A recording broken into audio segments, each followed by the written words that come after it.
Recording in progress. Great background. Endorse. Ms. Santos, Yes. whenever you're ready. Okay. I hereby call the meeting to order of the Board of Investments on Wednesday, February 8th, 2023. It is 9 o'clock. I'll go ahead and hand it over to Linda to read some preliminary announcements. Thank you, Ms. Sanchez. This meeting is being conducted as an in-person and virtual meeting, so I will do a roll call of the trustees to confirm attendance. Mr. Knox? Good morning, I'm here. Thank you. Mr. David Green? Here, good morning. Thank you. Mr. Santos? Here. Thank you. Mr. Jason Green? Present. Thank you. Ms. Greenwood? I'm here. Good morning. Good morning. Thank you. Mr. Jones?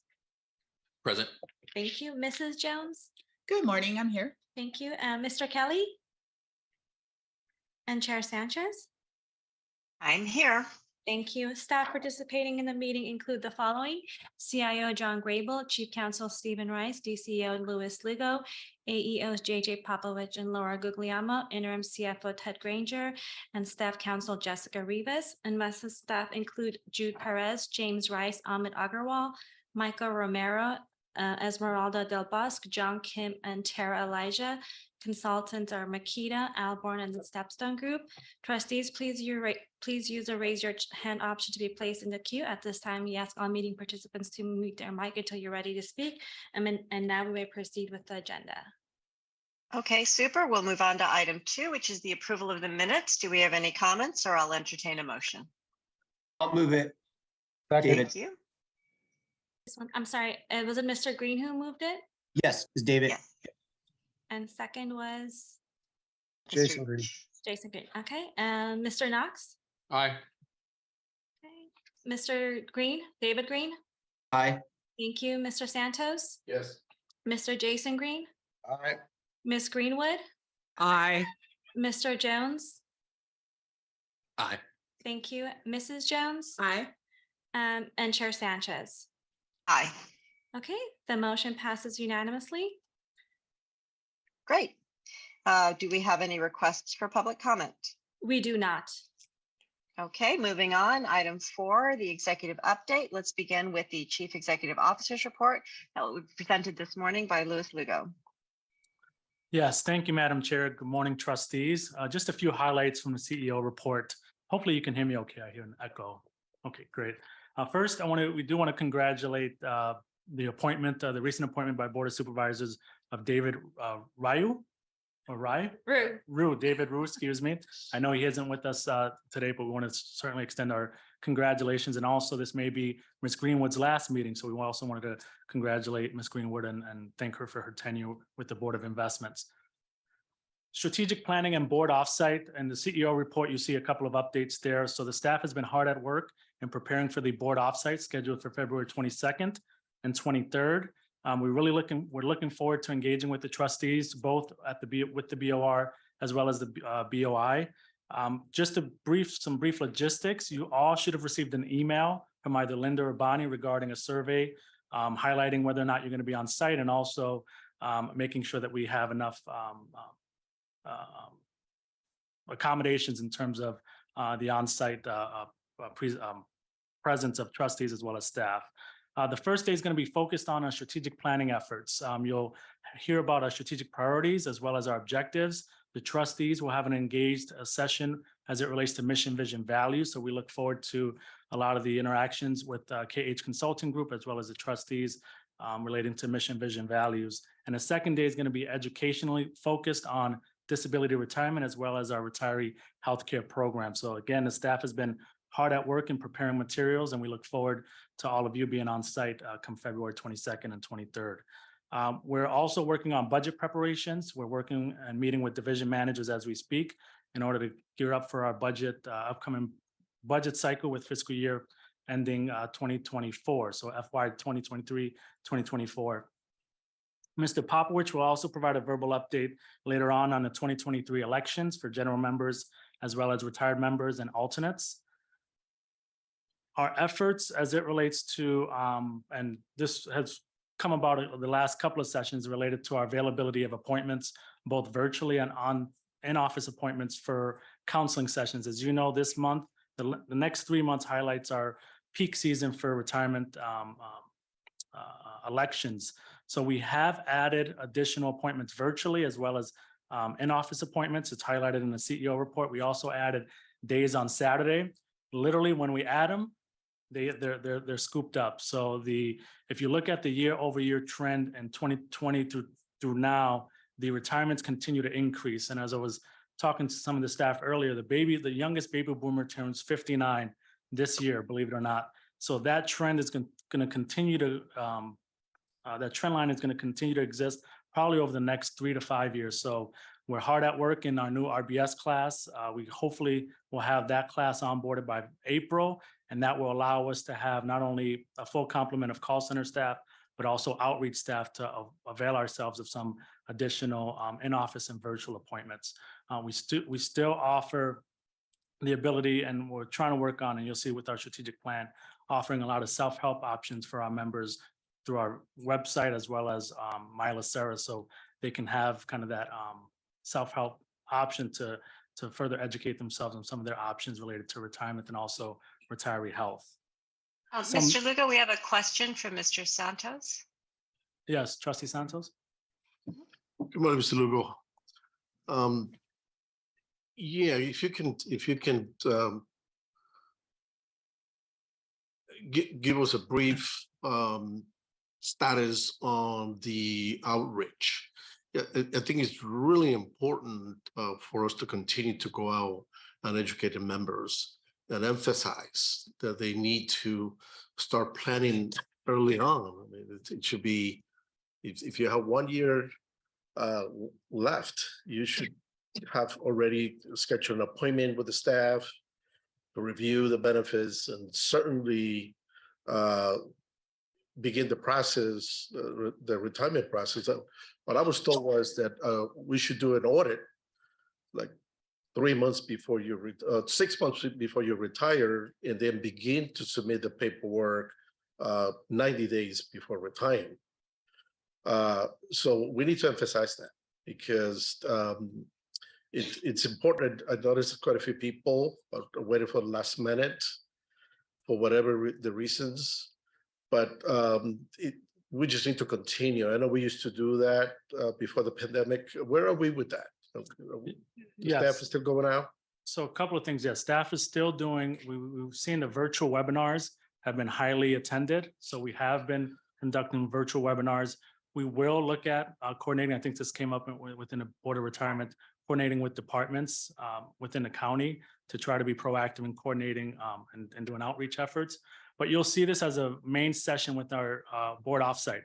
That's one of our strategic priorities is the journey of a member. And you're right, it's very reactionary. Members usually don't call us until a few months before retirement. And we want to make sure that that's, that we're doing our outreach a lot sooner. So the team is going to talk about, early career, mid-career, end career employees and how we're engaging with them in different modalities, whether it be proactive touch base with a letter or, mobile, text, some of those things. So you'll hear a lot of our future plans to really try to prevent a lot of the last minute planning for someone to retire and making sure that they have the convenience and confidence well before they kind of pull, quote unquote, pull the trigger to retire. So, but we are out actively doing webinars and we will be reaching out to departments to conduct those outreach engagements. Great, thank you. If I may add one thing to that, Mr. Lugo, the webinars are extremely beneficial. We can handle more members in a webinar than we can in an individual location when we go out to the department. When we go out to a department, it's almost always limited to that department because other county employees can't come into their work areas. And so for a webinar, I can do, anywhere from 20 to 100 people at a time, and they're from all over the county. So that's one of the benefits of having and using webinars. Not that we won't and we don't go out to departments if asked. if we have the resources to do so, but it's just doing that. And then we do advertise those, and you'll see that we'll be picking that up. Thank you. Thank you, Mr. Popowich. A couple of other highlights related to members is we did update our security on LACERA. So we added multi-factor authentication. This helps on two fronts. One, we were getting a lot of calls to reset passwords. So that's going to prevent the calls coming into the call center as it relates to resetting passwords and allowing our members to access LACERA without having to have that additional engagement. And also just the obviously added security and user experience on that end. And then we made the board meeting link more prevalent on the homepage. It was usually embedded in the about section. So we have that link prevalent to ensure that members, the public can access our meetings in a pretty seamless way. And then lastly, recruitment. We continue to work with investments as well as other divisions on our hiring plan, on our recruitment efforts. The CEO report outlines some of our milestones that we've hit. But with that, that summarizes the CEO report, and happy to answer any specific questions related to the report. Fantastic. That was very helpful. Do we have any other questions? I do, Madam Chair, if you don't mind.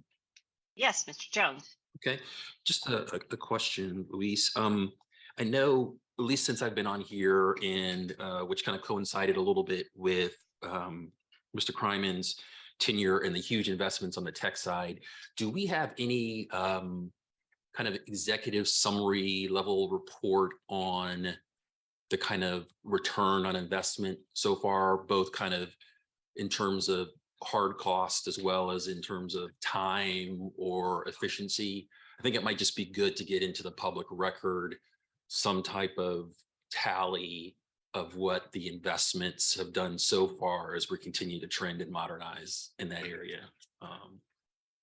Yeah, Trustee Jones, that's a good question. One of our strategic priorities is fiscal durability. And part of that is, as we look at technology solutions, is looking at exactly that. What's the return on investment? So our meetings with our division managers now have that interaction in terms of when we're looking at a technological solution, not only for efficiency, but what does that mean in the long run as it relates to workforce planning, hours and other work that can be handled with that. So you'll start seeing that in terms of how we report out, as part of the strategic planning effort around ROI. Yeah, I appreciate that, because I know at the time, significant amount of effort and change management went in because of the pandemic. And even as we sit around now and talk about outreach and a lot of the other things that we're doing to be more inclusive of members elsewhere, a lot of that capability was invested in as a result of the pandemic. And so it would just be nice to have a part of the record in terms of the kind of investments made.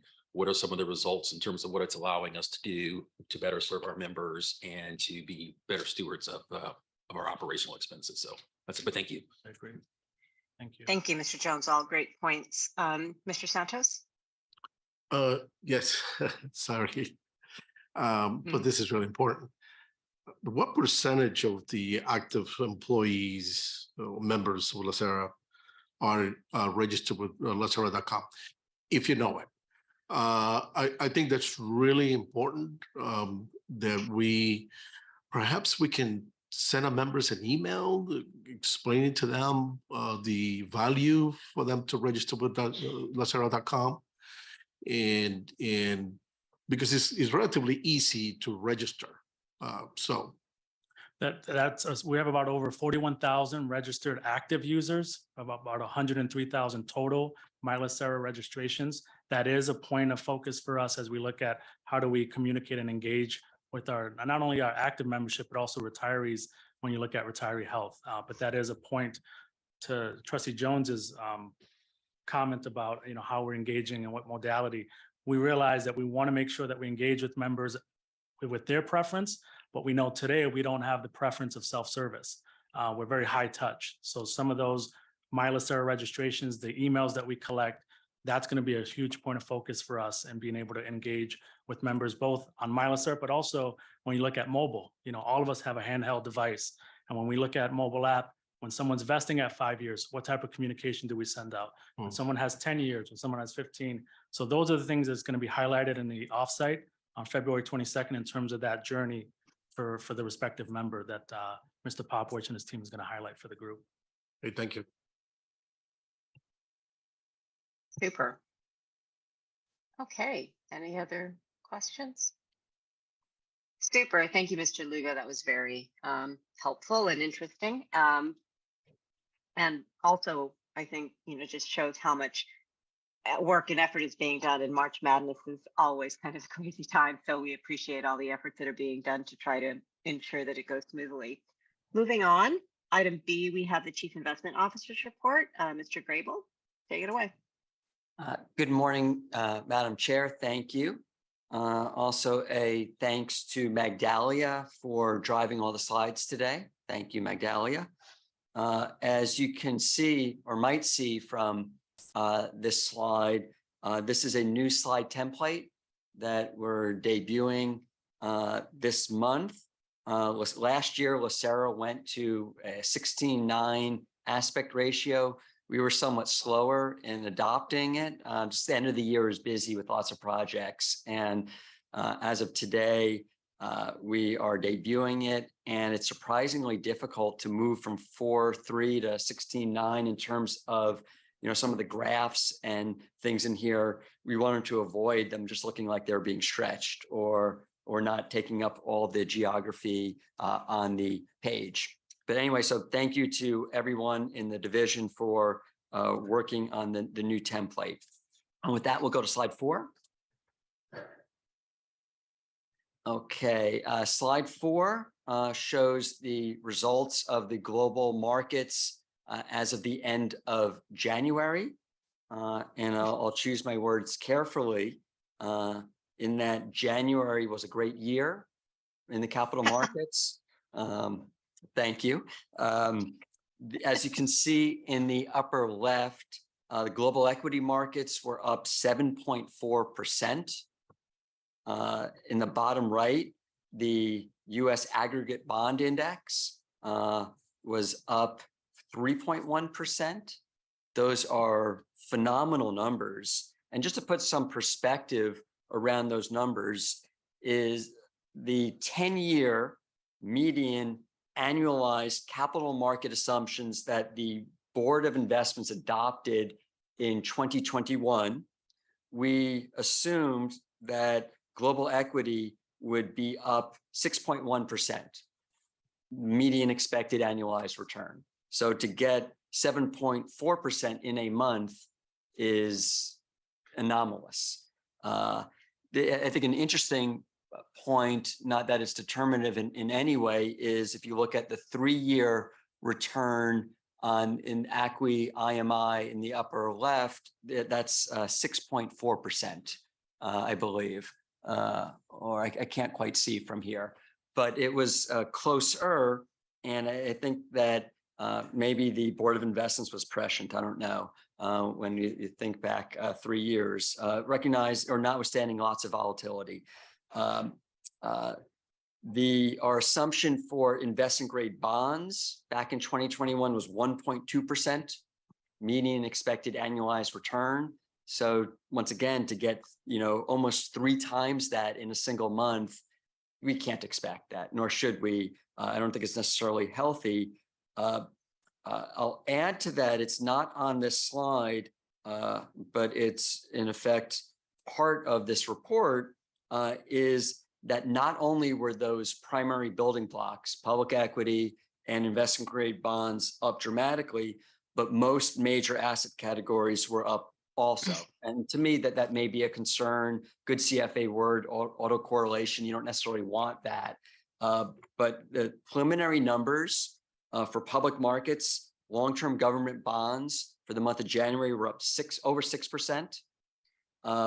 In real assets, listed infrastructure is up over 5%, natural resources up over 7%, TIPS up over 2%, and credit, bank loans were up more than 2%, high yield more than 3%, emerging market debt over 3%. That capital markets, the whole efficiency mindset when everything moves in lockstep scares me.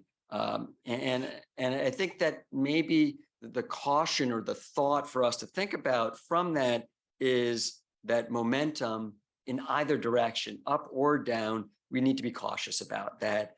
And it's something as we think about our strategic asset allocation exercise, which will begin this summer, that we just need to be mindful of 1 month swings, and that we don't want to anchor our expectations based upon a month. So if we can turn, Magdalia, to slide 7.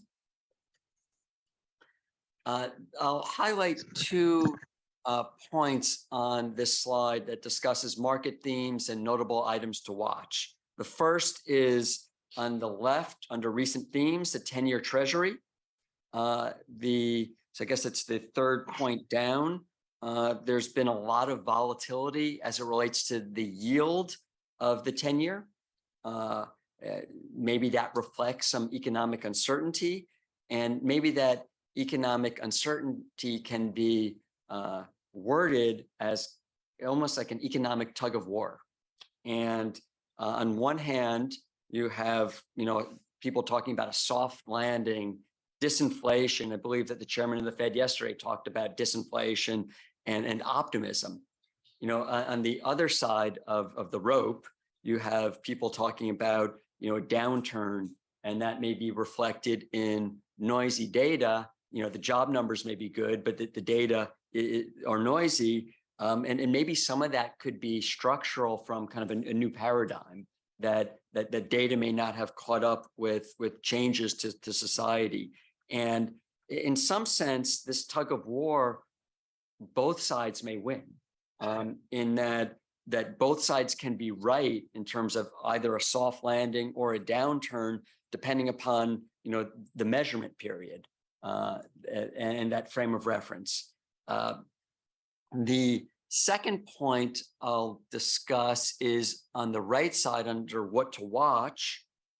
And the last point on here says COVID-19. Before you move on to the second and third point, we had a question from Mr. Santos. Oh, thank you, Madam Chair. I would have waited to the end, but you were talking about correlation, how the different strategies are moving in tandem. What about commodities? I mean, commodities supposed to be negative correlated to the capital markets. Where are we? Yes, Madam Chair and Mr. Santos, I don't have the numbers specifically, and maybe by the time I get to the end of the CIO report, I'll stall a little bit in my answer now if somebody can pull. This may be one of the benefits of being together in a boardroom as I filibuster here, that people are behind me and over in the investment office, and we can pull some numbers. I do know that natural resources were up, but that may just be listed natural resources. But we'll find out by the end of the CIO report what happened to commodities, if that's helpful. So the under the what to watch column, COVID, we've mentioned in this report every single month, COVID-19, it's had different names. It was called the coronavirus, was, novel coronavirus, but I think we had different names for this beginning in February of 2020. So it's 37 consecutive months in the CIO report we've had under what to watch. And for much of that period, it was on both sides, recent themes and what to watch. I'm taking it off beginning, next month. It's endemic at this point. All of us realize that COVID has changed all of us, has changed our society, markets, you name it, how we all work. So I think it's almost a given that COVID-19 is on this report, but we don't need to list it here.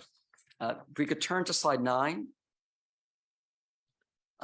So I spoke on slide 4 about January and what a wonderful year it was from the perspective of the capital markets. December was a really tough month and maybe a capstone to a very bad year in the capital markets. For the month of December, the fund was down 1.5%. Our net asset value was $70.1 billion estimated. We could see in the bottom middle that cash was at our preferred level, over $900 million, which is about 3 months of benefit payments. We typically like to have 3 months of benefit payments for business continuity purposes available at all times, and any cash really above that is what we use the overlay for to stay invested, to rebalance. On the right side, we can see the asset allocation, the actuals at the functional level, and maybe going back to, in some ways, addressing part of Mr. Santos's question. I'll highlight the differences between this slide 9 and slide 4, in that we're covering different time periods. You know, this slide, and that time period is a month, but that month has different results. 1 month, being December, was strongly negative, and January being significantly positive. And maybe an aspect of that is the temptation for kind of a behavioral instinct, that the bias is, our instinct is to sell after a loss and to buy after a gain. But had we done that at the end of December, we would have been poorly positioned for January. And I think that this is consistent with our investment policy statement, which includes our updated investment beliefs, that we don't market time. You know, you can do it right once, but if you're lucky, and you hear people talk about, you know, everyone loves talking about when they time something, you know, right. You don't hear people raising their hand like, yeah, I got it wrong. You know, I really messed up. You know, that doesn't, or maybe it does make headlines, but the wrong type of headlines. Avoiding these temptations and these behavioral biases, you know, really, once again, is defined in our investment policy statement. Our investment policy statement has allocation targets. We have functional bands around those targets, and we rebalance within those bands towards those targets. And, you know, from my perspective, we don't really talk enough about rebalancing, but rebalancing may be, you know, my portfolio hero. To the extent I have a portfolio hero, it probably isn't one specific asset category. It's rebalancing, because it really is the best long-term strategy that we have. Turning to the next slide, and hopefully we'll get those commodity numbers at some point. Commodities were down for the month of January as a whole, down basically about 89 bips. So. Okay. Just under, and oil was down almost 2%. So they are truly negative correlated then, huh? Yes, they have their moments. Yes, and the issue with correlation is it's over longer time periods, not necessarily, you know, 1 month. But thank you. Okay, thank you.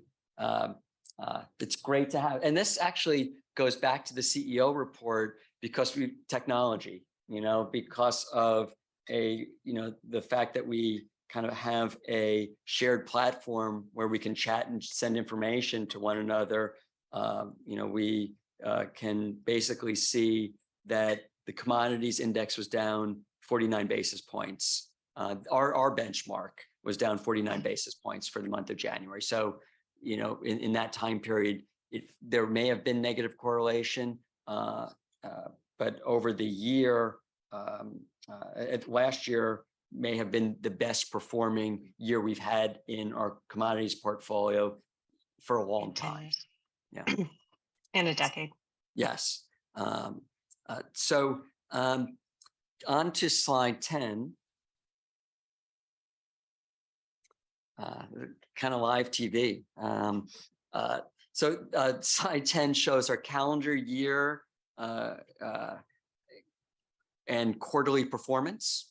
This is as of the end of December. For the pension was up 4.1% for the quarter, down 5.6% for the calendar year. I know that occasionally we get questions about this. Our peer ranking will be bad for the quarter. There was strong performance in public equity, and we have a relatively low public equity allocation. Our peer ranking will be good for the calendar year for the same exact reason that we have a low equity allocation and greater diversification, and diversification worked last year.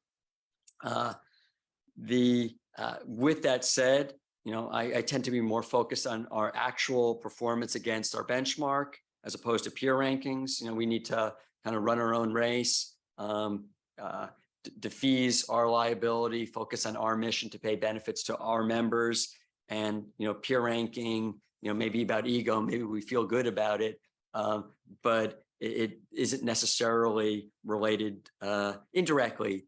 It is, but not directly to our mandate.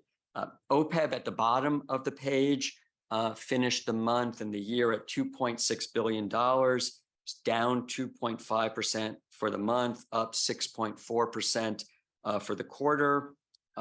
The incremental 200 basis points between OPEB and the pension for the quarter, once again, is driven by the higher allocation to public equities.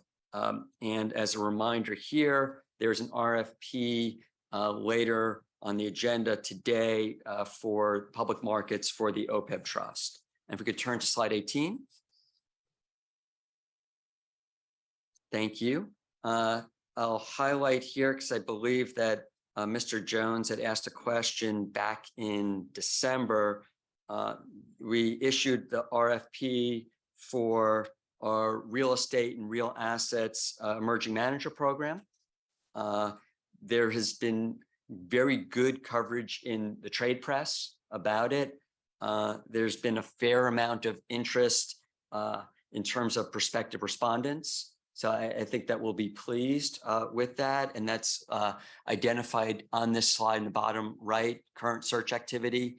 And it's available for people that are listening on LACERA.com under, I believe, business opportunities, which I think if you click through to investments, there may be a box in the upper right.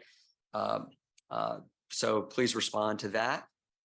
We've had good success with our other emerging manager programs that we kind of reimagined over the last year or so, and think we'll have the same success with our real assets and real estate emerging manager program. And then the last slide I'll cover is slide 20. As it relates to operational updates, something I know that has been covered in the audit committee and has not been covered in the Board of Investments, so I'll mention it here. It's on the left side under operational updates. There is a consulting engagement that was launched by LACERA's audit committee on the investment division's operational due diligence process. Operational due diligence is very important. In many ways, I think about investment due diligence as hope. Operational due diligence is, about risk management in many ways. This board, this, team, we increased our focus on operational due diligence in 2020. It was self-initiated on our part.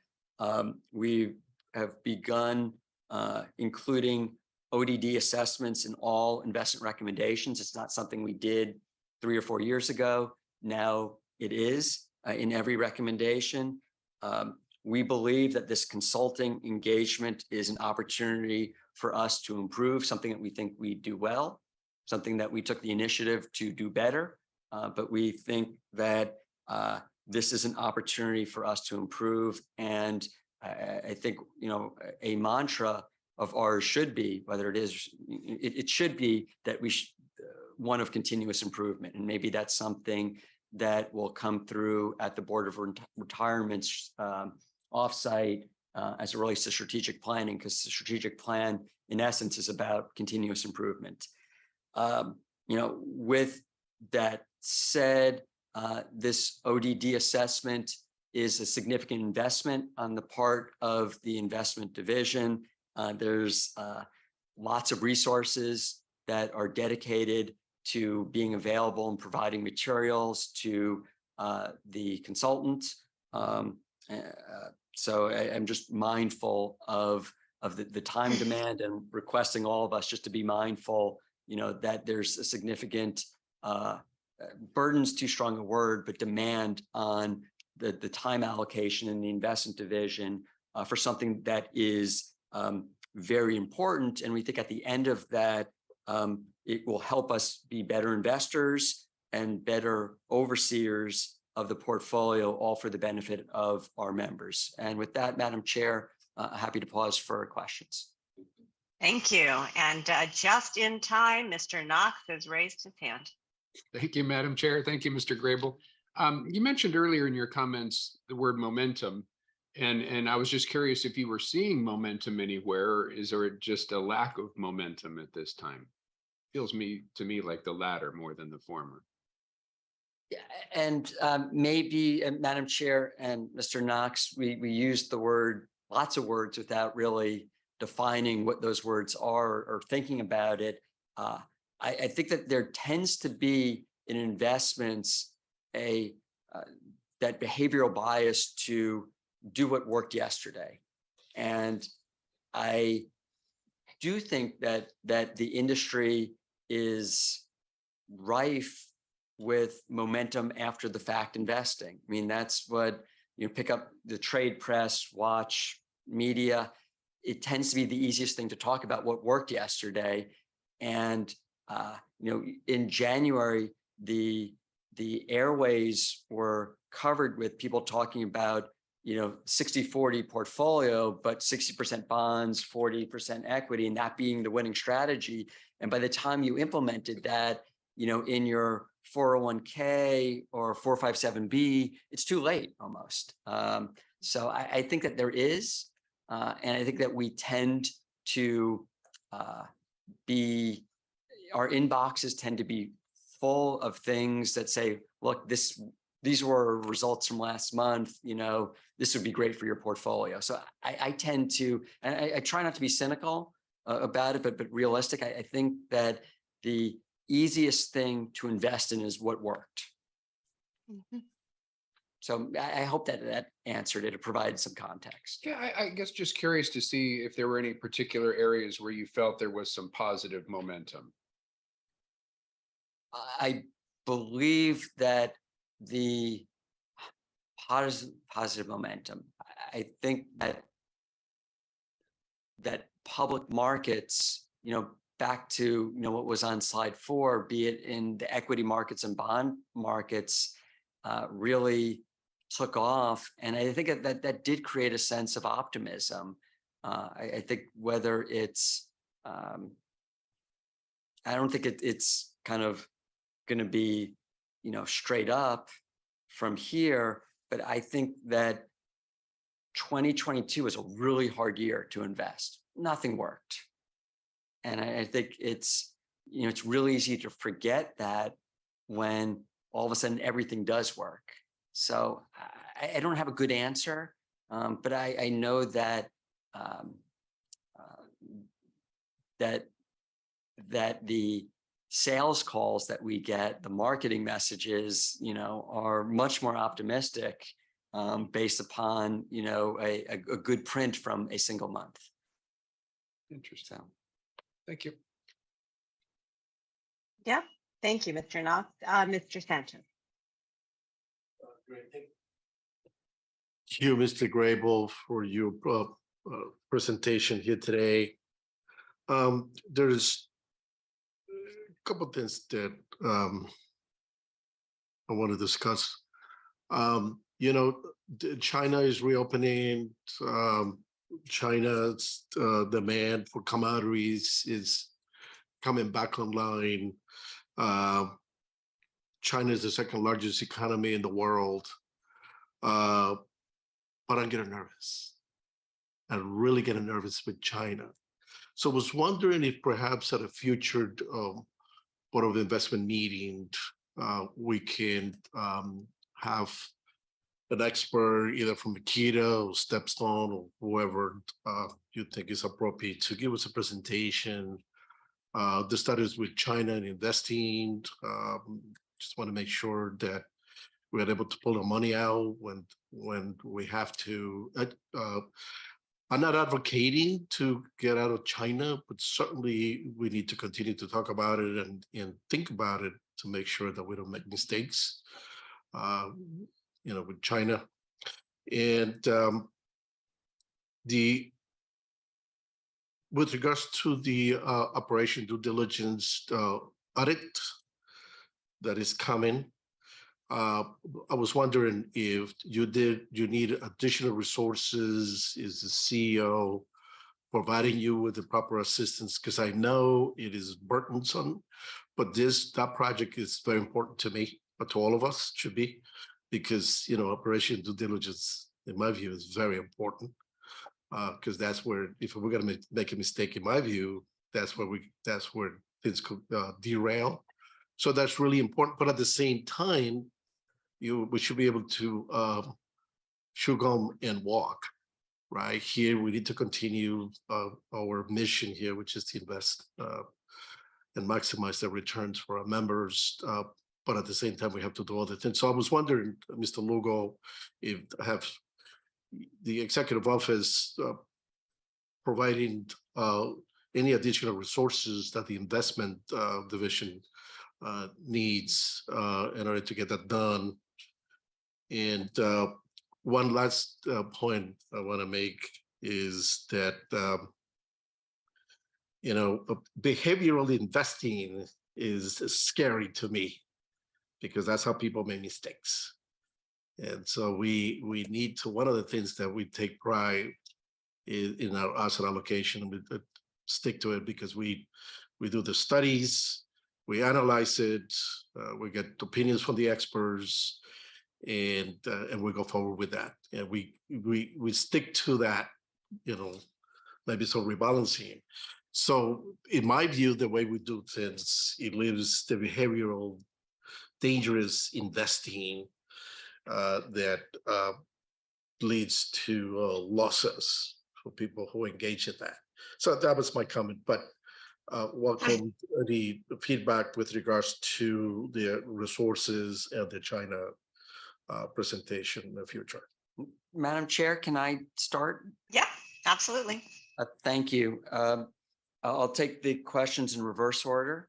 And I think Mr. Santos hit the nail on the head as it relates to behavioral bias. That's the beauty of rebalancing, in that it in many ways removes the temptation. If you have a rules-based process that says, these are the bands, as you breach it, you go back towards the target. And in any period, it may work or it may not work, but over the long term, it does. So absolutely. I think that we do a really good job collectively as it relates to avoiding, some of those behavioral temptations. As it relates to ODD, I didn't mention it kind of in a passive aggressive manner. I mentioned it more in a collaborative one, where we are working with internal audit. We're collaborating with, Mr. Bendel, with the executive office. I think that I want to get a point across to the board that it's not that we're foregoing investments or projects. It's the portfolio isn't suffering by virtue of this. It's, it just, we are walking and chewing gum and spinning the plates or whatever else we have to do to get everything done. And we are getting the support that we need, because aspects of operational due diligence cross into the legal office. We get support from them, across into, the financial accounting, we collaborate with them as well. So I think that this is a good module, a good effort across LACERA. So that's the second. And, and then the third thing, as it relates to China, what I would like to do is, I know that we've, I think that Mr. Jones may have had a question a couple of years ago or a year and a half ago. And I know that there was a session at the offsite in 2020 2021. We had a session, I believe, at the 2022 offsite. We're starting the offsite prep for our offsite this year. And what we'll do is have an aspect on China as part of the survey of trustees, and potentially dedicate a full module of the offsite to different aspects of China and the capital markets. And one other aspect of that is, I believe, next month there's an equity committee meeting. I believe that Mr. Santos happens to be the chair of the equity committee, and we're trying to arrange for a speaker from MSCI, which compiles the benchmark, and to talk a bit about how that benchmark changes over time, the percentages in different emerging markets, different regions, different geographies. So there's some aspect that we can cover next month with that speaker in the equity committee. Good, thank you for that. And I, through the chair and Mr. Grable, thanks to Mr. Bosque, we had a good discussion about this particular subject. So thank you, Mrs. Bosque. Super. Okay, Mr. Jones. Thank you, Madam Chairman. So John, around the operational due diligence, also a topic here. So as we look to move in the larger strategic sense from allocator to investor, the delta between kind of where we are now and where you anticipate we need to be from an ODD standpoint in terms of technology, staff. You talked about all the departments that now interrelate around that. Do you have a sense yet of, well, maybe I can ask one question. When do you anticipate that ODD review or consulting project kind of being done right now in the calendar? Madam Chair and Mr. Jones, I believe it's scheduled to go to the audit committee at some point in the spring. I believe that you're on the audit committee, correct? Yes, Mr. yeah. Jones? So I'm trying to anticipate that, but just for the benefit of our audience here, because you did identify that the ODD is a very important part of our risk management process. And I think there have been a number of blowups even in the last, JP Morgan had the big case with a private investment they made where they got fooled on emails, right? Like everybody wonders, how on earth did you not catch that? But just as we talk about moving strategically from allocator to investor, can you articulate a little bit for us in terms of, not that we're necessarily inadequate as we stand now, but it's more about anticipating the level of support and talent and technology to kind of get there. Can you just kind of comment a little bit about where you see our capability kind of needing to reach to as we make that strategic move from allocator to investor around ODD? And Madam Chair, Mr. Jones, I think that the ARC started, one of the pillars of allocator to best-in-class investor is enhanced operational effectiveness. And there are kind of short, medium, long-term goals there, accomplishments and aspirations. I would answer the question in the following way, that historically LACERA's investment division was very siloed, where we had teams focused on asset categories. And the way private equity did something and fixed income may have been similar and different at the same time. What we've done over the last, period is, in addition to having teams and people focused and become subject matter experts on asset categories, we've also taken, and maybe this is the biggest word I can ever use, kind of an orthogonal approach where we have two teams that don't just focus on specific asset categories, but we have a portfolio analytics team that focuses on risk management, asset allocation. We have a corporate governance team that focuses on stewardship across the portfolio. So in some sense, having, that middle layer really across the asset categories adds to the consistency. The second aspect of it is towards your question during the CEO report, we've embraced technology. We have risk systems that we never had before.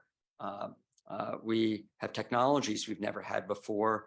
And then maybe another aspect is we've developed internal investment committees that we didn't necessarily have before to just try to standardize things. So I think there's room to grow, but I think we've done a lot, and there are lots of little things like we, have a daily NAV, net asset value with the custody bank. We didn't have that years ago. So I think that we're doing a lot. We've focused a lot on trying to have consistent procedures. There's work to be done though, and I really hope that this ODD engagement flags areas where we can improve. Yeah, and just for the record, I know Trustee Santos brings this up quite often, is because as we look to have more private equity related projects, which is typically where if there's an ODD bomb to be missed, or I guess we're found one way or the other, it's typically within those asset classes. Then I think it just begs the question, kind of what are we doing to make sure, or how are we enhancing our capability to identify prospective traps ahead of time around that. So. And Madam Chair, if I can add one thing, I think the biggest changes we've made is in private assets where for real estate, for example, we used to appraise properties kind of once every 3 years. Now we appraise properties annually. So I think that's a huge thing for illiquid assets. Plus we have administrative service providers for private assets that we didn't necessarily have in years past. We have for illiquid credit, we have dedicated managed account platforms, we're custodying more assets ourselves. So I think that there has been a lot of improvement.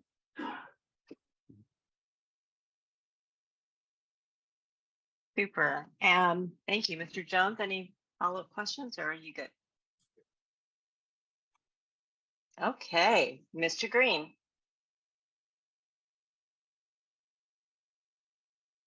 Thank you. I'm trying to lower my applause. I hit the wrong button.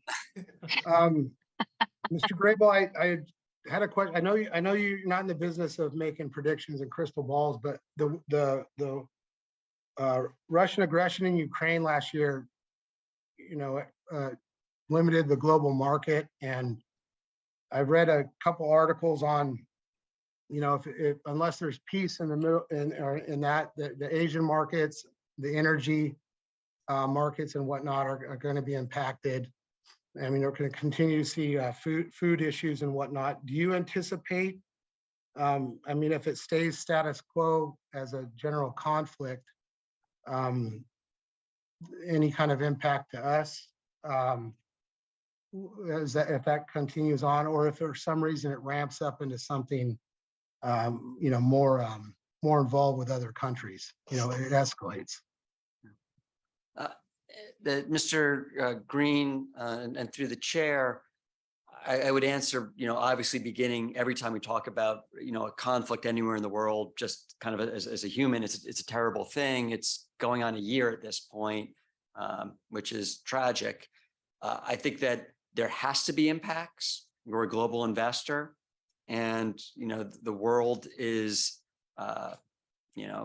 maybe there's phrases that we hear, onshoring, friendshoring, whatever you want to call it,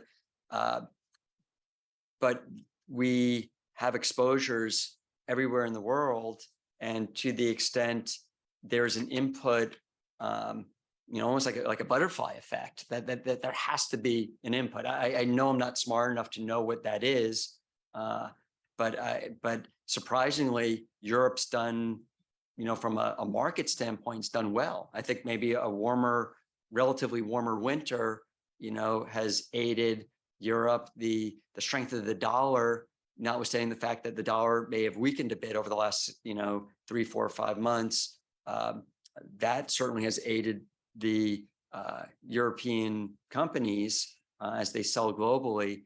But it does impact us, and maybe the takeaway, rather than just rambling, is we'll come up with a question for the survey for the board offsite about a prospective topic, on this very issue. Great, thank you. Super. Thank you, Mr. Grable. And I'll add my 2 cents to that as well. As I sit here in a very, very, very cold flat in the UK, trying to conserve energy because it is obscenely expensive, to the point that Mr. Grable makes. Even though this is happening in the UK and Europe, it is actually affecting pricing. In California, many of you have seen your gas bill go up by 2.5%, even though it shouldn't have happened. But because of the selling prices to Europe, it has impacted us. So these things do make their way to us. Today we had another historic visit by President Zelensky to the British Parliament today. So that will continue.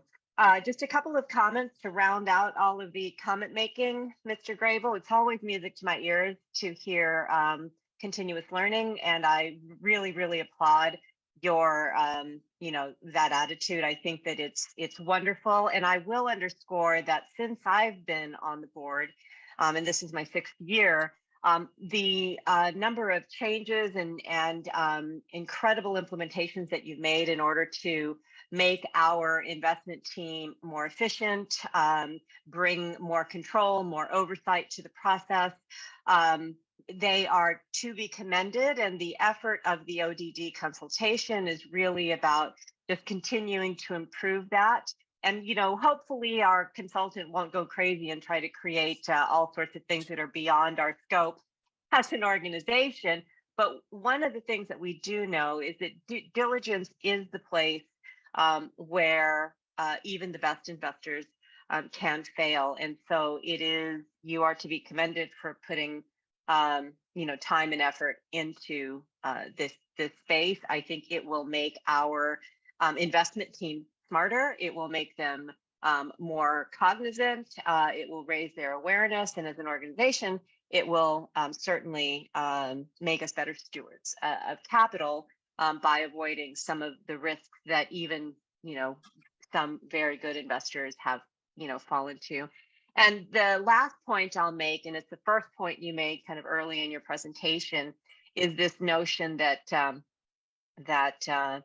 rebalancing is your best friend in asset allocation. And I couldn't agree with you more. Obviously, my specialty is asset allocation, and I always tell people that to invest in a way that feels good is not the best thing for your portfolio. Asset allocation never feels good, but it is the healthiest thing to do, to sell investments that have gone up and to buy investments that have gone down, which is the natural kind of pace of what happens when you rebalance, at least in a choppy market. So thank you for that. So moving on, let's head on to the consent items. We have, do we have a motion for approval? Keith, I'll move.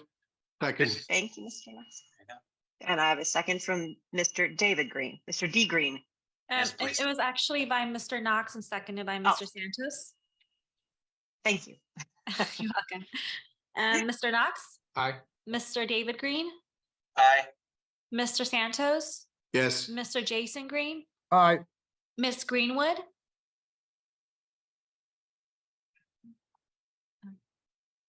Mr. Jones?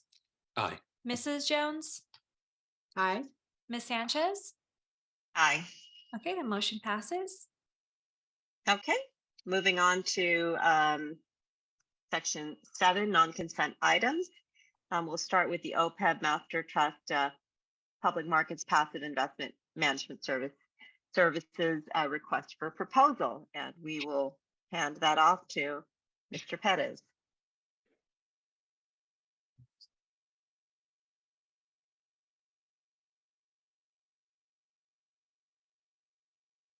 Good morning, Chair Sanchez and trustees.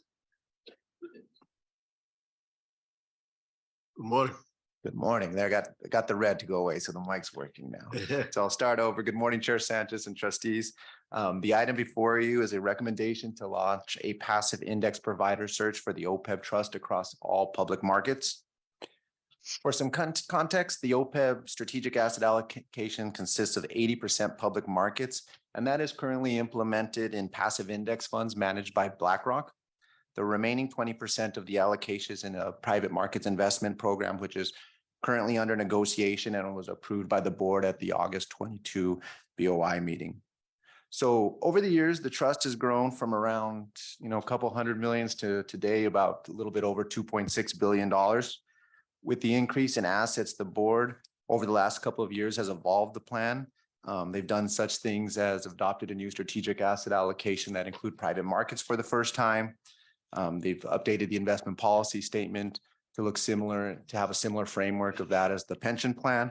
And recently we updated the unitization structure of the plan to make it more operationally efficient. So the recommendation today continues that evolution, and the intention is to improve the implementation of the OPEB trust as it has grown in size. The recommendation itself accomplishes a multitude of goals, which are in the spirit of allocation to best-in-class investor, and that will be discussed in more detail by my colleagues, John Kim and Tara Elijah, during today's presentation. I do want to mention that the recommendation does include delegating selection authority to the Chief Investment Officer and is in compliance with LACERA's investment procurement policy. Makita agrees to this search, and the approach and their concurrence memo can be found as attachment 2 in your board packet.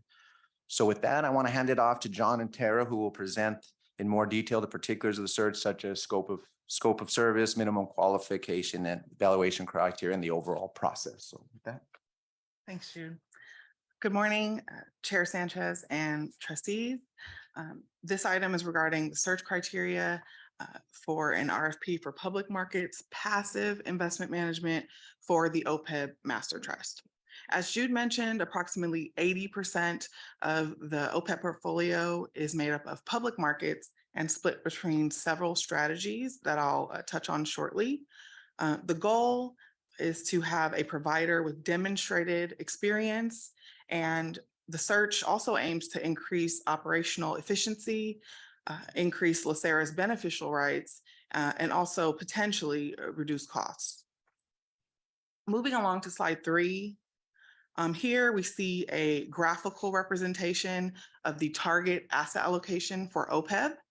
The gray areas are the private markets and cash, and the blue areas represent the focus of this search, the public markets. Categories included within the public markets are global equity, liquid credit, real estate in the form of REITs, commodities, TIPS, and both investment grade and long-term government bonds.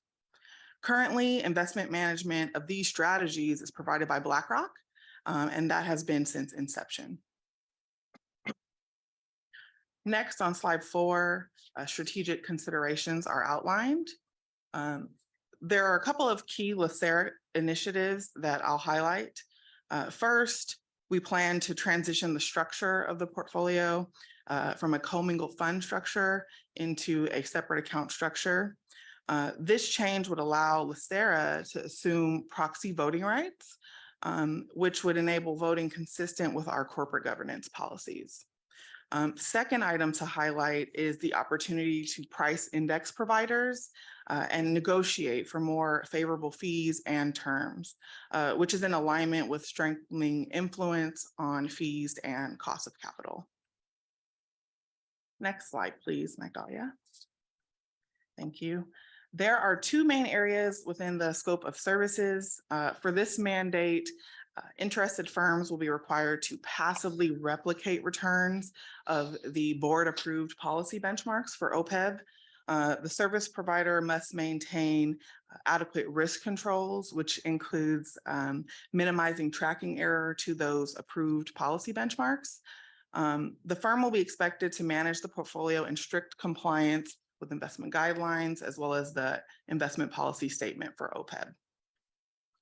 From a reporting perspective, under the desired separate account structure, Firms will be expected to provide full transparency on the investment and operations of the program.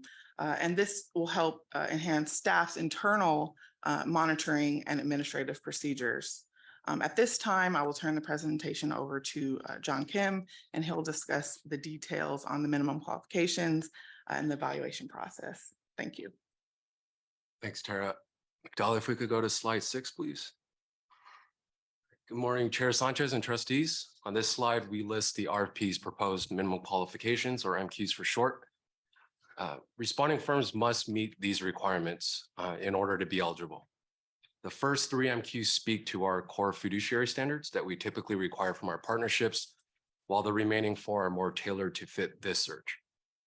Although the management of passive assets is highly concentrated among leading firms, we intentionally designed baseline levels on MQs 4, 5, and 6 to cast a wide net, but within reasonable limits. So for instance, MQ number 5, responding firms will be required to have at least 25 billion in total assets under management.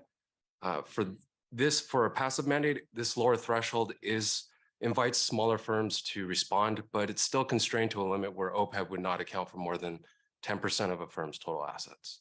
Next slide, please. So for firms that meet the proposed MQs will then be subject to further evaluation that's concentrated on 5 explicit categories that you see here. In this space, it's highly commoditized area of asset management, so fees are generally very low and comparable among the leading firms. So in an effort to strengthen our influence on fees and cost of capital, we placed an additional 5% weight on fees to achieve more favorable terms than compared to our current structure. The additional weight was taken from our performance and risk management category, where in a passive mandate, alpha generation is probably going to be less of a focus and a deciding factor. Instead, those interested firms will be expected to replicate index returns while minimizing tracking error at low cost. Next slide, please. So the overall evaluation process is going to be conducted in 2 phases, include members from both the portfolio analytics group as well as Makita in an advisory role. And as Jude mentioned, the selection authority would be delegated to LACERA's Chief Investment Officer, which I'll discuss further on the next slide. So as mentioned, the search will aim to execute the board-approved strategic asset allocation for OPEB in strict accordance with OPEB's policy benchmarks. So in light of the more operational focus of the mandate, staff is recommending the delegation of selection authority to LACERA's Chief Investment Officer. This is consistent with LACERA's procurement policy provisions and aligns with the strategic initiative of enhancing operational effectiveness and more broadly, the continual path from allocator to best-in-class investor. Next slide, please. So here we illustrate the estimated timeline for this search. If approved today, staff will aim to post the formal RFP materials later this month. The evaluation period will take place during the 2nd and 3rd quarter, after which a selection and a detailed memorandum will be provided to the board. Next slide. In conclusion, Mr. Knox, is your question now, or do you want to wait till the end? You can wait till the end. Thank you. Thank you. Continue. It's the concluding slide. Staff is recommending the board approve the proposed search criteria for an OPEB Public Markets Passive Investment Management Services RFP. Thank you for your time. We open the floor for any questions or comments. Okay, super. Thank you. And I just want to start the comments by saying I'm in complete agreement with the recommendation. Mr. Knox, go ahead. Sure, I'm supportive as well. I'm happy to move it and pause if there's a second and then ask my question. Second. Sure. Mr. Jones, is that a second? Great. Yes, a second. So I guess my question is, you mentioned the 25 billion in assets, and hopefully that might invite some smaller firms to participate and ensure that we're 10% of their business. As OPEB grows, would we ever have a concern that we became too big a piece of their business if, other funds left? Chair Sanchez, I'll take that question, and Trustee Knox. Yeah, I mean, that is always a concern when you become a strategic partner with someone. If the assets continue to grow, you hope that if they're doing a good job and you're sticking with the investment management, that the firm itself would grow and well, and it would be lockstep, pro rata percentage that we would stay that. But it is a concern, but I think it's something, if we did choose to go with the manager that we were 10%, it would be something that would monitored. And if they did breach a limit to where we became, say, 20 or 25%, and we did think it was a risk, it's an item we would bring back to the board to discuss to see if there is something we should do or come back with a different recommendation at that time. Okay. Thank you. Okay. Thank you. Ms. Jones? Good morning. I just had a question on the evaluation criteria. And I just wanted to kind of get more understanding on the organization and professional staff. I see that that's a 20% weight. And I just wondered, other than looking at their experience and background, are we also looking at demographic features? Are we taking those things into consideration? And then as well, under operation process, I just wanted to understand more of what that category looks at. Are we looking at internal controls and how they operate internally, their governance and things of that nature? So if you could just, this is just for information, if you could just share with me some of the other components that are reviewed in each of those categories. Yes, Chair Sanchez and Trustee Jones, definitely in the organizational and professional staff in all of our search, if it's public or private, this includes all of our tied initiatives, LACERA's tied initiatives. So within the RFP, we are asked for the D&I questionnaire that we do sent out. So we do collect the demographic information. So yes, that's included within that section. As far as operational process, this has a lot to do with the custody bank itself. How do they work with the custody bank? How's the piping? Because one of the goals of this RFP is right now our assets are in commingled funds. Right. This process would move the assets to State Street for us, where we actually have named ownership rights. And so the operational process of how they deal with the custody bank, pricing, things of that mechanism, their trading and execution in that sense would be under that category. Understood. All right. And so then where does I guess the internal controls component, where do we look at that? Is that under that same category when we're the operation bring them? Okay, good.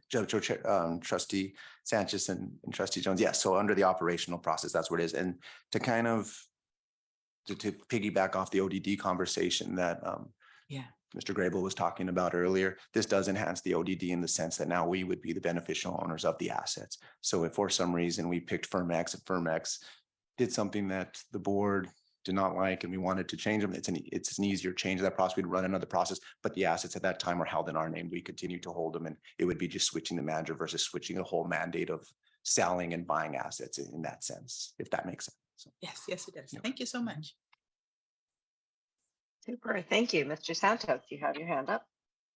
Yes, thank you.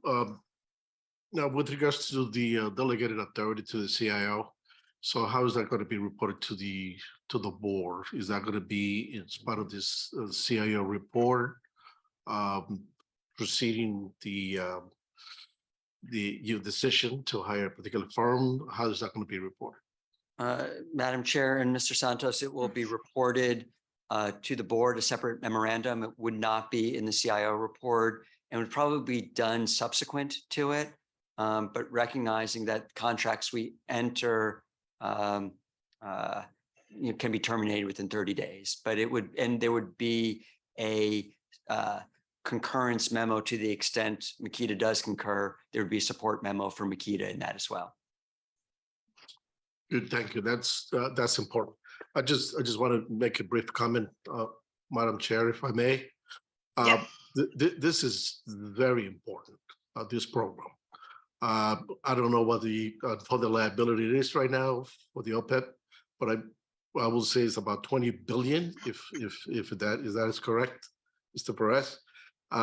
So this is wonderful that the county decided to begin pre-funding our retiree healthcare.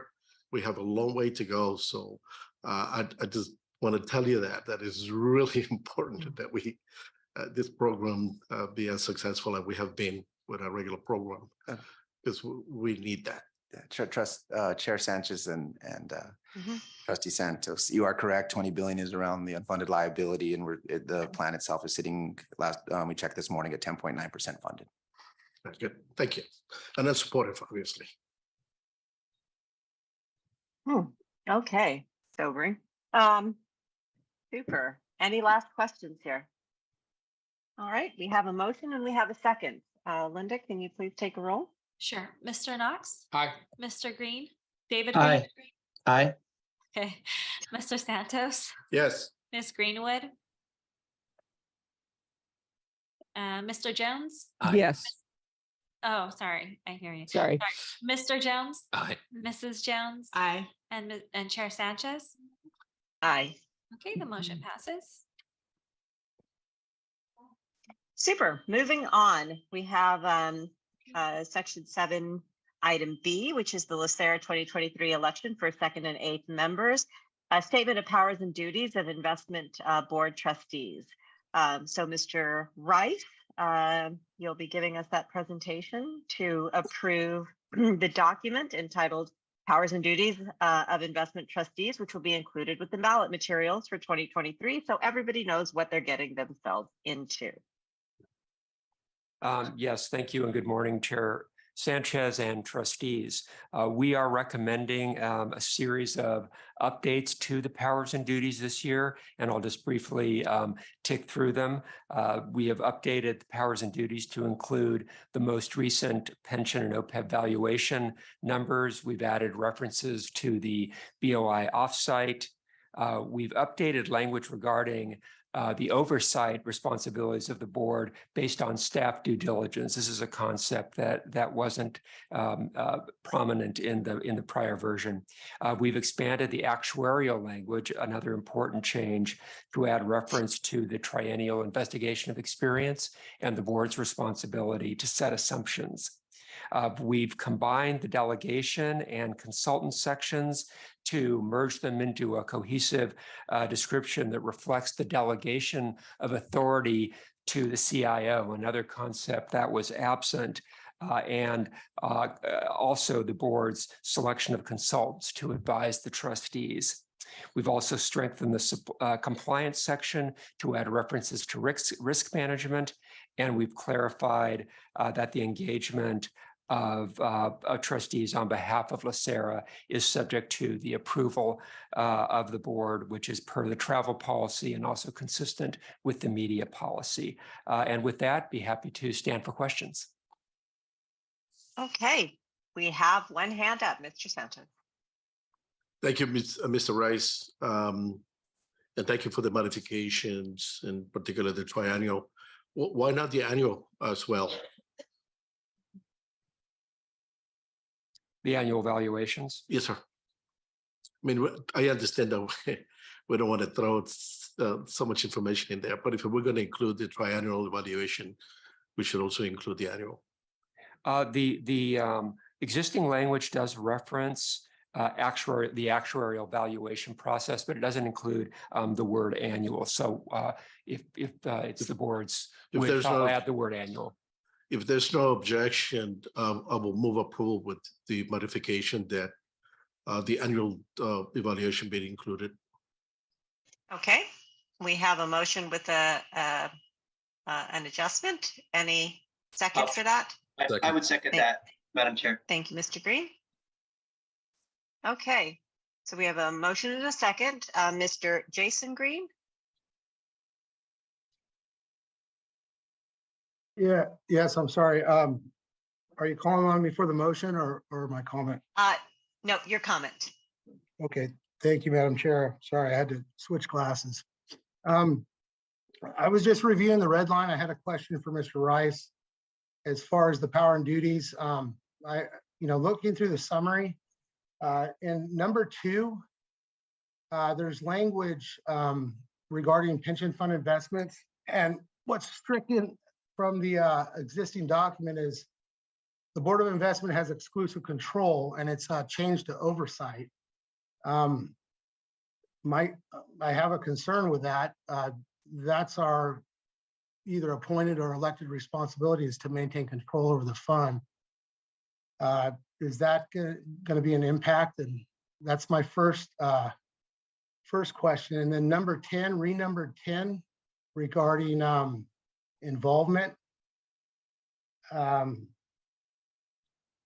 It talks about participation in committees, government organizations that are bound by law, CERL and whatnot, board policies and LACERA protocols. But then it goes to add the with approval. And I understand that's approval by the board. But if they're already governed by law and rules and existing policy, what would be the purpose of having another layer of approval if a trustee is able to participate in a committee? I understand that there's a connection with representing LACERA and speaking on LACERA's behalf, but the way I'm reading it, it's too generalized. It's not specific just to that speaking for LACERA. So those are my two questions to Mr. Rice and for consideration of the board. Yes, Chair Sanchez, thank you for those questions, Trustee Green. With respect to paragraph 2, the issue of oversight and the change from control to oversight, one of the themes of the changes that were made here was to recognize the role of the chief investment officer. Again, something that was really absent. Previously, the only mention of the CIO was in terms of evaluation. There was no context for the relationship between the substantive relationship between the board and the CIO. So that has been added, and also the reference to staff due diligence. So the change from control to oversight was really part of this series of changes in the document. However, with respect to the wording, the Constitution doesn't use the word control. The Constitution speaks of exclusive fiduciary responsibility. CERL also, in the section that creates the Board of Investments and defines its role, also talks about responsibility. There is one place in CERL, section 31.595, where the word control is used in addition to a responsibility. I think you make a reasonable point, and if it's the desire of the board, perhaps this would be an opportunity to reiterate something that's later in the document, which is this concept of exclusive fiduciary responsibility. So change the word oversight or control to exclusive fiduciary responsibility. So that would be one way of addressing your comment, Trustee Green. We could leave it as control. I don't think it's a key change, but now that you mentioned, I do. The notion of reiterating the fiduciary duty and the concept of the exclusive fiduciary responsibility does resonate. With respect to the second comment, paragraph 10, adding the word or the phrase with approval, and whether that's redundant, which with the introductory words about subject to laws, policies, and protocols. This document does not create any new policies or processes, never has, and it doesn't now. There was the thought behind adding with approval is to highlight something that's already in the travel policy, which is if there is attendance at administrative meetings, it's with board approval, and also the concept in the media policy that the CIO is the exclusive spokesperson, and that anything beyond that is something that there are other steps that must take place. So it was a matter of emphasis as opposed to adding a new concept. Okay, thank you for that. I would like to move to in number 2, strike oversight. I think oversight's too soft a language. I hear what you're saying. I'm open to comments or discussion on it, but based off your recommendation, fiduciary responsibility, or move to just strike oversight and retain control. Okay, so that would be to Mr. Santos as the original motion maker. I think Mr. Grable has his hands up. Sorry, Mr. Grable, you want to jump in?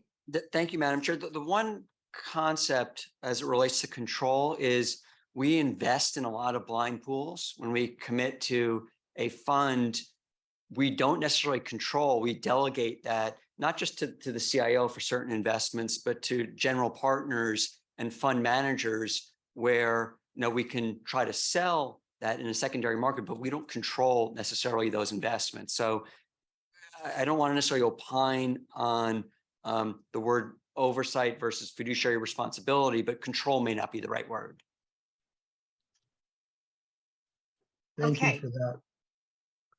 All right, so we have a motion to make an adjustment. So, Mr. Santos. Yeah, I have no objection with the word including the fiduciary language in Fiduciary there is probably the most appropriate. And if I may, Madam Chair, just little comment on number 10. Part of that, Mr. Jason, is that some of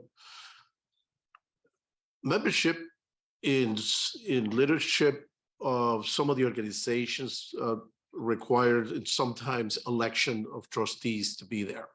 So it is important that we as the board members are aware that someone is intends to run for, let's say, NCPers.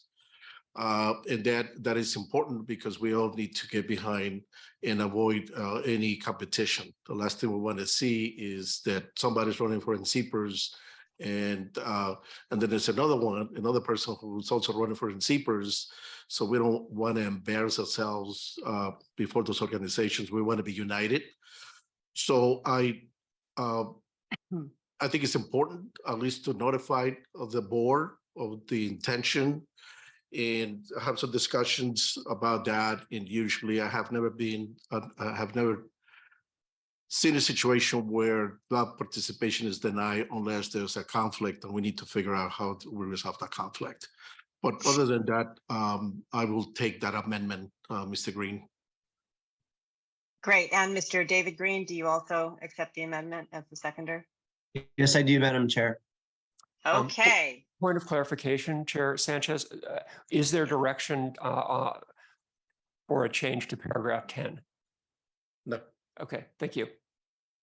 Okay, great. So far we have two amendments, two adjustments to the language, which I assume you have, Mr. Rice. Ms. Yes. Jones. Before we go further, can we just clarify what language we are changing for number 2? I'm going to change the word oversight, which is the word that was added, to fiduciary responsibility. So it'll read the Board of Investments has exclusive is already there, exclusive fiduciary responsibility of all retirement system investments. Okay, thank you. That was one of my comments as well. So I agree with the change. The other comment in that same section is just simple, that I appreciate the revision at the end of the paragraph as well, which, indicates that as we receive information from staff and it's reported to the board, that we constantly or continuously review the investment activity. So I did agree with that. And then I just had a small question on item 7. I think this is just maybe word usage or semantics, but it says the chief investment officer who oversees other staff. I wasn't quite sure why we needed the term other staff and outside service providers. Is there a reason for other? Yes, Chair Sanchez and Trustee Jones, the thought there was to define the hierarchy, really, which is the board. Mm-hmm. The chief investment officer reports to the Board of Investments, and the board has delegated responsibility to the CIO to oversee his staff. His staff why is they referred other? to as other staff? The other being other than himself. I mean, I guess we can delete the word other. That wouldn't change the meaning of it. If it's confused, we want it to be clear. So if that introduces some confusion, certainly appreciate the change. Or maybe we name the staff. I don't know. I'm open to it. Others to me sounds kind of vague and I'm not sure what it means. Perhaps change it to who oversees other investment staff. Oh, okay. Yeah, that makes it clear. No objection to that. Okay, Mr. Green, David Green, Yeah. any objection? Good. No objection. Thank you. Okay, we're up to 3 tweaks. Thank you, Ms. Jones. Any other comments or questions? No, Okay, super. We have a motion. We have a second with 2 amendments who have been accepted. Go ahead and take the roll. Mr. Knox, Aye. Mr. David Green, I abstain. Just kidding. I vote yes. Mr. Santos, Yes. Mr. Jason Green, Aye. Miss Greenwood. Yes. Thank you, Mr. Jones, Yes. Mrs. Jones, yes, I. and Chair Sanchez. Aye. Okay, the motion Okay. passes. Moving on, best meeting ever. Section 7, item A is the only verbal update we're going to have. Does anybody have any requests to pull any of the other reports? I have a request. Yes. Can we look at item C? Okay, so item A and item C. Mr. Knox? And just to note that I had passed along to Bonnie and Linda a correction for one of the items on the travel and training report, that there needed to be a correction for mine. Thank I don't you. need to hold it, just point that out. Documented. You have been documented. Okay. Item A. We'll go with the 2023 general member, retired member, and a retired alternate trustee election update. Mr. Popovich. Thank you, Chair Sanchez. So I just wanted to highlight that, over the last several years, we have formed a tremendous working relationship with the Executive Office of the Board of Supervisors, and we routinely coordinate efforts to promote and educate members about upcoming elections. And that involves sending out joint email messages, publicizing it in our newsletters and online as much as possible. And so this year, the 2023 elections for the 2nd general member seat, the 8th member seat, the retired seat, and the retired alternate seat on the Board of Retirement, and then the 2nd and 8th member seats on the Board of Investments are what is up for consideration.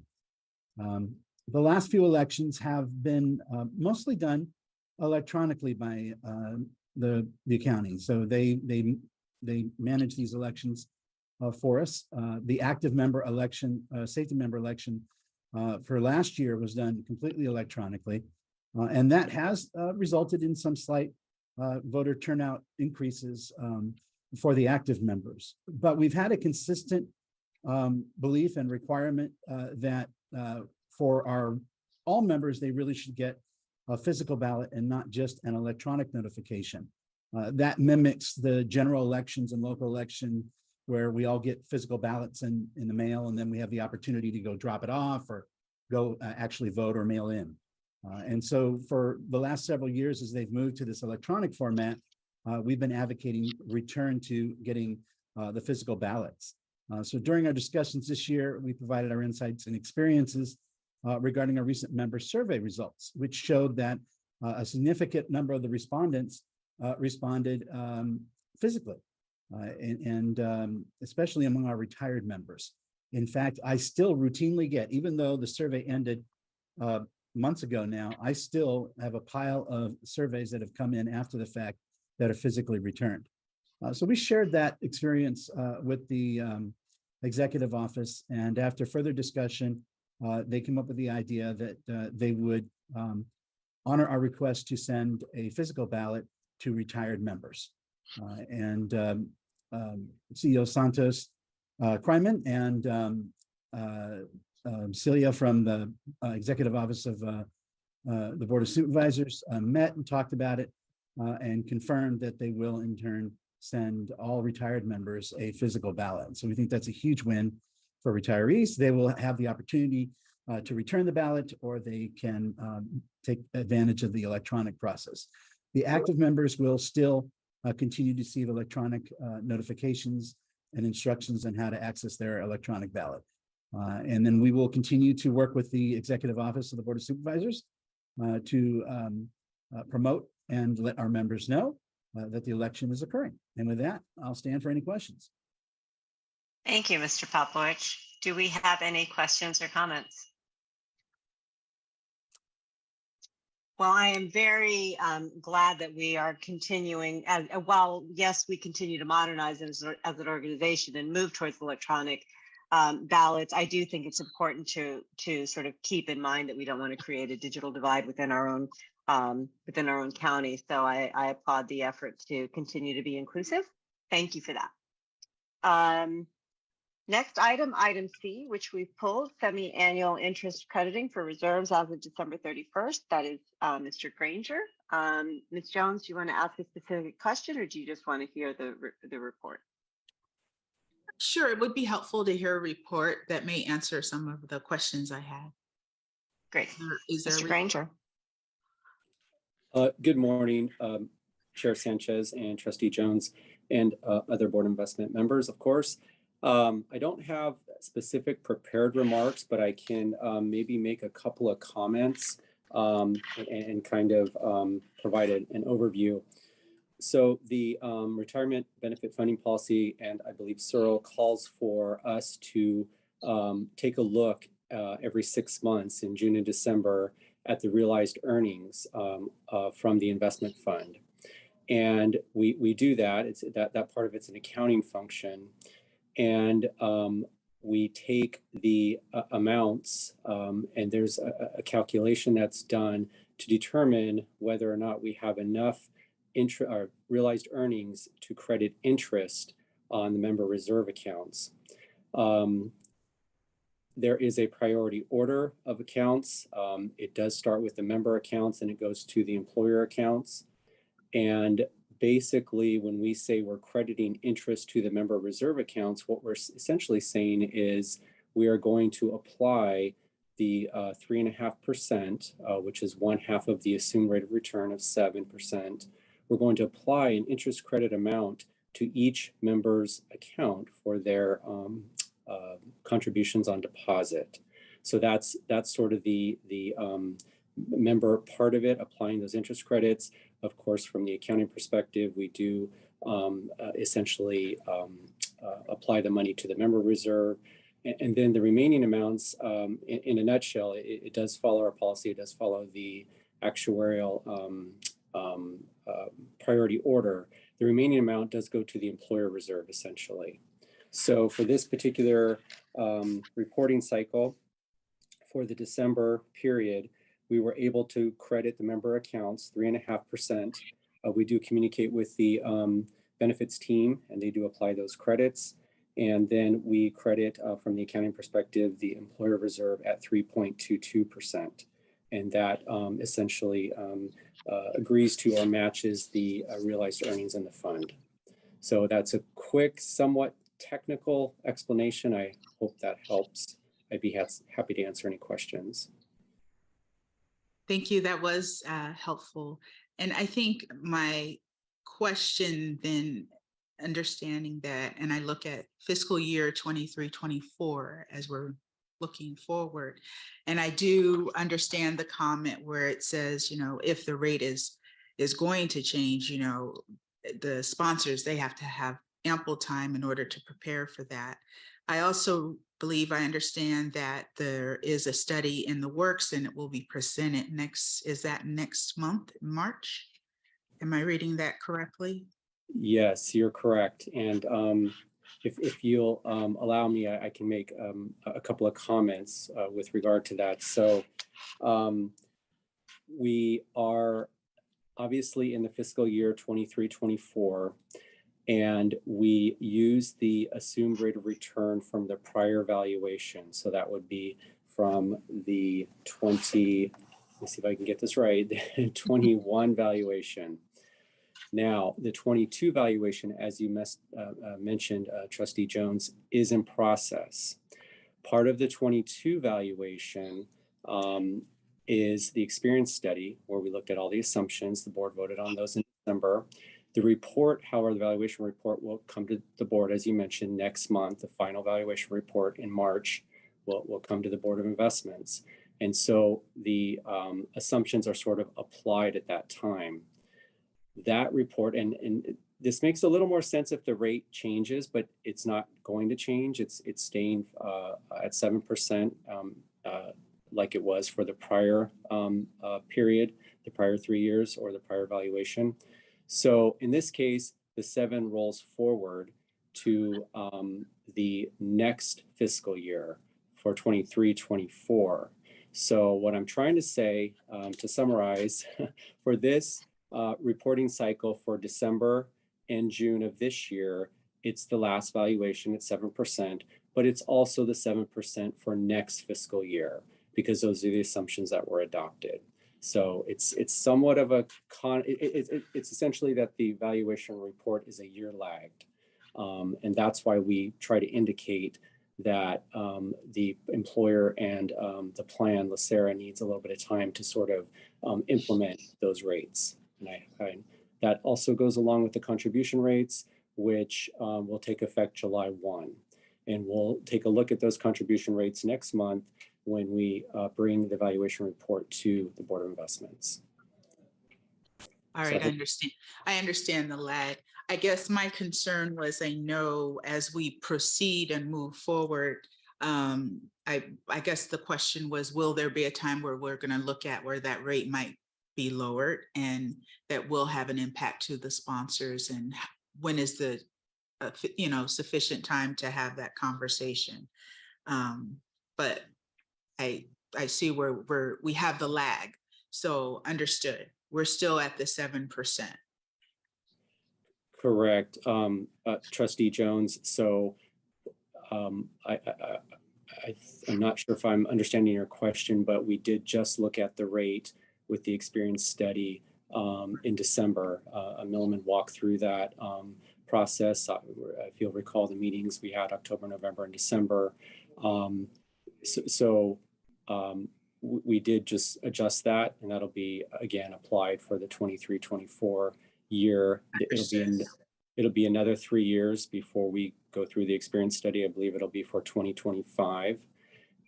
Now, having said that, part of the actuarial standards do require that Milliman, upon performing each annual evaluation, take a look at the assumptions. Should something be out of alignment, or should Milliman perform their calculations, they will come to the board and they will say, hey, we see something here that we want to take a look at and we want to inform you. We are required to let you know that we think the rate should be X, and there's also a range. So if Milliman determines that, they will definitely inform your board when they do the annual evaluation. It will not go unnoticed for 3 years. Okay. Correct. Yes. Understood. That's perfect. That makes sense. I appreciate the response. Thank you. Sure. You're welcome. Super. Thank you, Mr. Granger. I feel like we are all far more knowledgeable about the technical elements. Mr. Sanchez. Yes. So that's why I want to emphasize that, just following up with what Mr. Granger just said, that the value of the annual review is important, because that's the opportunity for us to look at it, and if there's any changes. Quite frankly, when we began the triennial study that we're doing right now, that was my intention, was to see whether or not it was appropriate to lower the discount rate, and the experts advised that 7% is still reasonable, and that there was no need. They were not making any recommendations, and believe me, they have made recommendations in the past, and some of those recommendations have been adopted, some have not. But at the last study, we did look at closely, because to me that's very important. We need to make sure that we get those numbers right, so that way we can continue to make sure the viability of this fund remains there. So the annual valuation is really important. So that's the reason why I wanted to include it in the powers and duties. Thank you. Excellent. Okay, so that concludes our reports. We're moving on to section 9, items for staff review. Do we have anything? Mr. Santos asked for a presentation regarding China investments. Yeah, Mr. Grable said that he was going to include that in the Okay. offsite. Offsite, yeah. And that's it. Great. So item 10, items for future agendas. We don't have anything. Okay. Item 11, go to the order. Mr. Knox? Good morning. Thank you. Nice to see some of the trustees in person. Everyone have a great day. Thank you. Mr. David Green? I don't have anything. Thank you, Linda. Thank you. Mr. Santos? Yes, thank you. It is wonderful to be here again. It felt a little strange last week when I came for the board of retirement. But it's really good to be able to see eye to eye with a lot of the staff that I have tremendous respect for and my colleagues on the board. So it is good. And hopefully next month we'll be here together as we should be. But one comment I'd like to make with regards to the comment that Mr. Grable made regarding the fact that now the investment staff have some technology.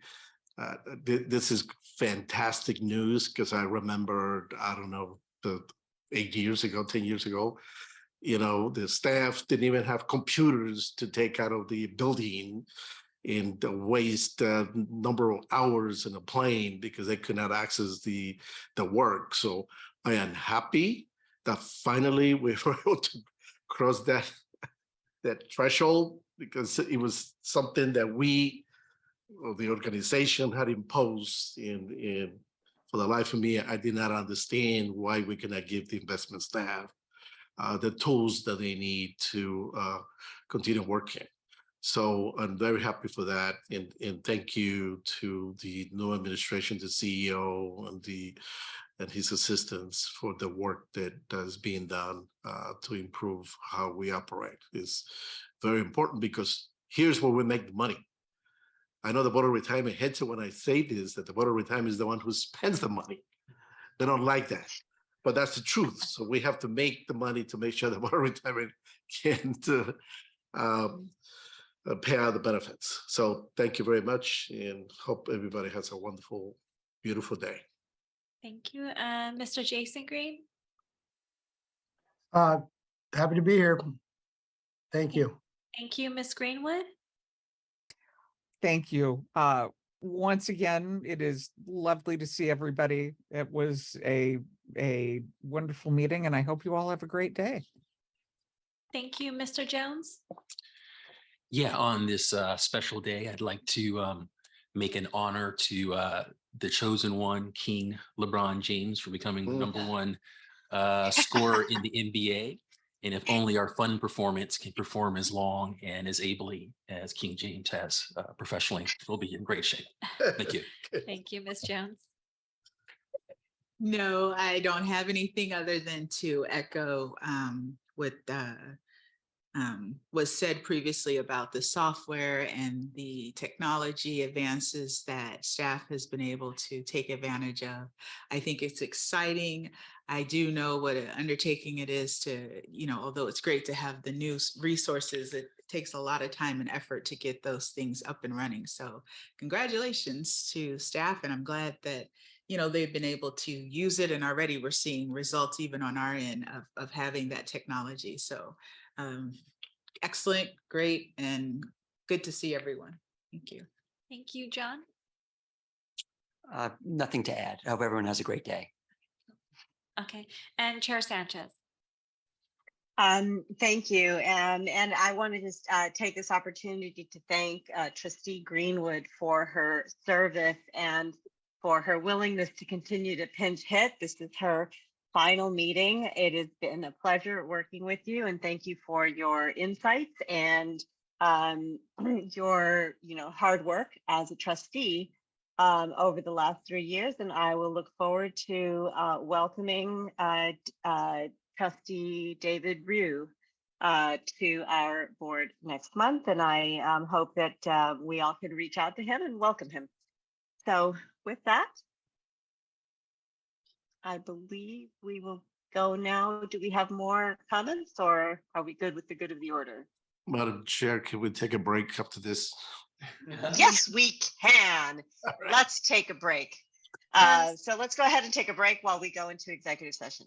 So we can come back in at 11 exactly. 11, good. Yeah. Thank you. Thank you, everyone.